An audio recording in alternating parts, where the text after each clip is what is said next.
Okay, so today I wanted to talk about how to have your spouse or your partner be on board with homesteading or self-reliant living or being a prepper or whatever you want to call it. The main thing is you cannot use your desire for prepping as a tool for criticism or as an addition to criticism. You need to be able to already have a really good, solid, supportive relationship.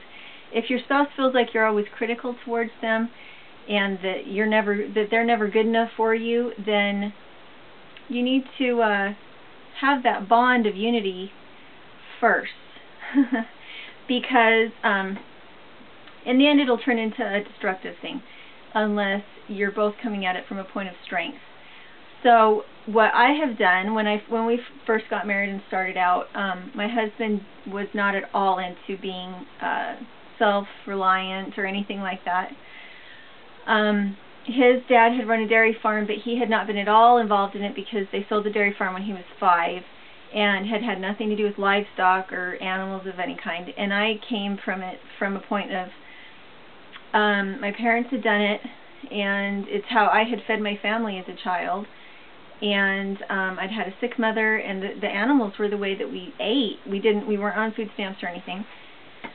And so when we got pregnant with our first child, that really welled up inside of me as I need to feed my family, I need to feed my family. And because we were in town, my husband was not on board at all. He was into boats and boating and cars and kind of not necessarily partying, but he was still kind of a single boy in his mind. And the way that, and now he is the one that brings up, well, should we try something different? Can we bring in a different animal? Do you think that you can add more to your plate of things that we make ourselves rather than purchasing? He's he's more into it now than I am, because I'm the one that does it and has all this labor-intensive stuff to do, and he's the one that pays the bills. And so this is how we came to it personally. I sit down and I make up lists of things that we use in our home. And I look at the things that I know that I could do myself that would eliminate costs, and I do those things. And then I show my husband, if I had bought this in the store, or if I had done this differently and purchased it, this is how much it would have cost, and this is how much I saved by not doing it that way. And when it came down to the chickens, I would show him how many scraps we had, how many leftovers we had that didn't get eaten by anything, and I would show him just how much it was, and I said, this would feed X amount of chickens. If we had chickens, this is how many chickens it would feed. And if we had this many chickens, this is how much we'd save at the grocery store. And at the time, he listened to Glenn Beck a lot, and Glenn Beck started to talk about all the scary things that Glenn Beck talks about, and I hated Glenn Beck at the time, but the only good thing I could really see in him listening to Glenn Beck was that Glenn Beck was kind of making him think about his food supplies and how he would feed his family if there was an economic crisis, and I used that, and I exploited it to the hilt. Every time he started to show a little bit of paranoia, I would just throw gasoline on the fire, and I'd be like, yeah, isn't that scary? That's so scary. Yeah, this is what we could do about it, honey. And so over time, he started to see the difference it made in our food budget, and we went from chickens, then we added meat rabbits, then we added dairy goats, and we were still in town. And when we got the goats, my husband got really cranky, and he's like, we can't do this in town anymore. We have to have more space. We need to be out in the country. And I was like, my fruit trees! I can't leave my fruit trees, because I had peaches and cherries. I'm a zone 4, but they were thriving, and I had grapes, and I had honeyberries, and I had comfrey and apricot trees and elderberry trees, all in this teeny tiny little space in the backyard. And it was beautiful, and I didn't want to leave it. But he said we had to have more space, and so when we moved out here to the country, again, now that's how it is that if your spouse is not into animals, and that doesn't mean that there isn't something good that they can do. There is packing lunches. There is gardening. There is any kind of horticulture. What else is there? If you have children, you can get them started on a project. And I guess the difficulty is if you're a man, it's really hard for you to go to work and then come home and do all the chores and still have time left over for your family. I think you can do it on a small scale that way.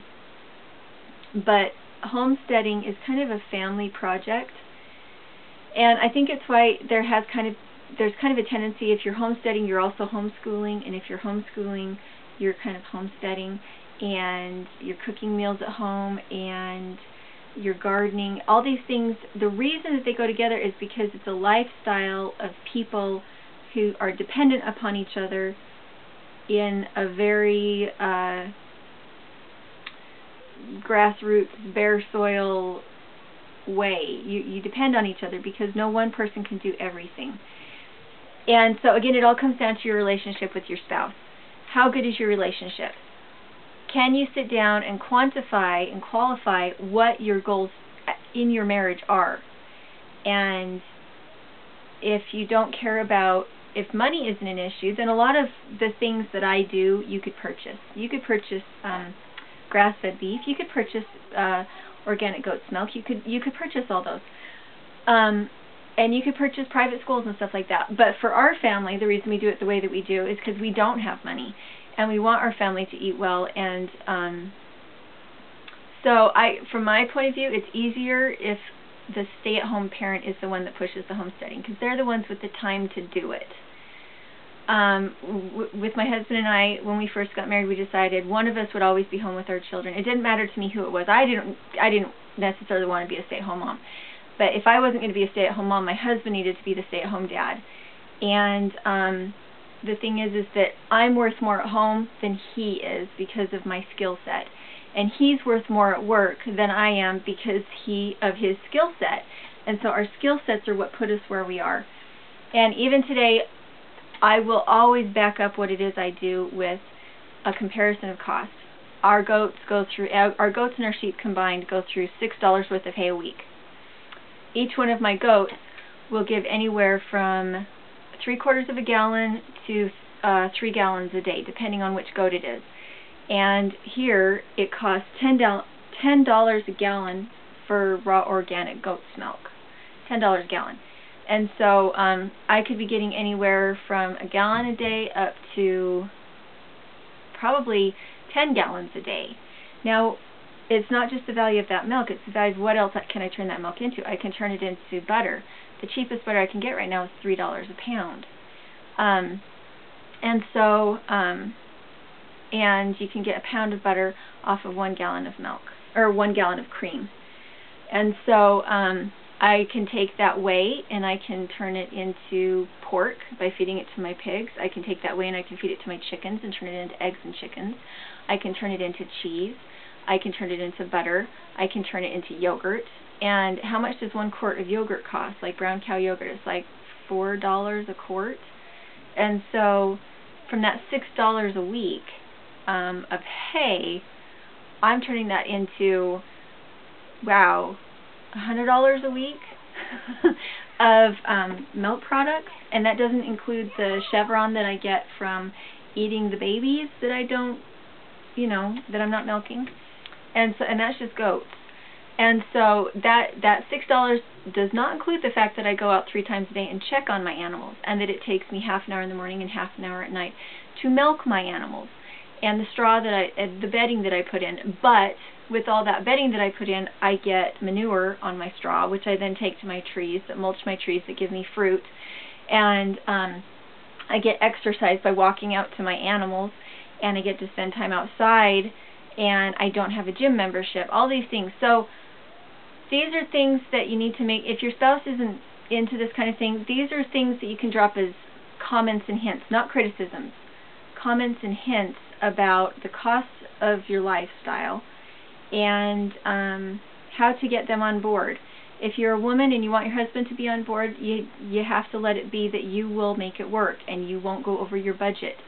And that's tricky because sometimes it's hard not to be passionate enough that you forget that you're supposed to be saving money, not spending money. So if you're the woman trying to get the husband interested in it, I think you have an easier shot. If you're a husband trying to get a wife interested in it, if she's a stay-at-home mom and she's doing a really good job being a stay-at-home mom and she is keeping the house clean and keeping meals on the table, then you have to be really, really careful that you're not just adding to her plate. She needs to not feel criticized in this. It needs to be something where maybe you get your kids on board and you pitch in and take care of it. Because if it's your baby, you have to be the one responsible. So there is that catch. So anyway, there's some tips on how to get a spouse on board.